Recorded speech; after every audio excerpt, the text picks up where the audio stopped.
My name's Lukas I'm English and I'm currently a student. I think definitely there's a feeling around campus and around my internships in London and things like that with business consultancy firms that doing international type experience, especially at a young age, is very important. And that's kind of why I was interested in the first place in coming to China. I felt that maybe this trip round I would prioritize learning some survival skills, some basics and things like that.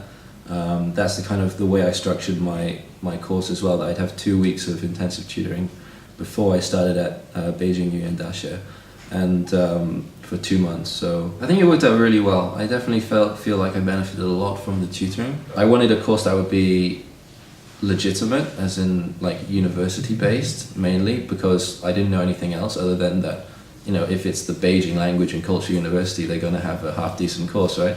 And so that's kind of what I assumed, made a few assumptions in my decisions, and yeah, so that's why I decided. But I think definitely deciding to have tutoring beforehand was important to kind of give me a heads up. In terms of testimonials and things like that on the website helped influence the decision.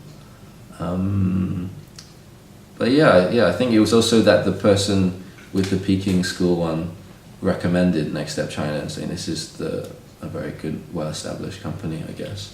The best aspect was just getting to know the tutors on a personal level, which you can't do in a class setting, so that they really understand like it sounds a bit corny, but like your facial expressions, like when you're exhausted, when you're tired, when you need a break, and like things like, is this going too slow, is this going too fast? I feel like they can really interact with you like that, and I think that's a benefit of doing tutoring in any kind of setting, really. Yeah, I went to the Great Wall, the Summer Palace. A couple weekends ago I went to Wanfujing and Forbidden City in Tiananmen, which was a very good trip actually, because it was quite a smaller group. So everything I ever needed in terms of to do with my passport, my police registration, everything was sorted by Anna. And if I ever needed help with anything, going to the bank and filling out forms or anything, she was always on call 24 hours a day pretty much, whenever I needed her, which was fantastic. But definitely in terms of feeling secure and feeling kind of, for the most part, when you're in a different country, having people like Ada and Anna on call was always helpful. I think that was probably the most beneficial thing of the whole time, was having Anna and Ada if I ever needed anything.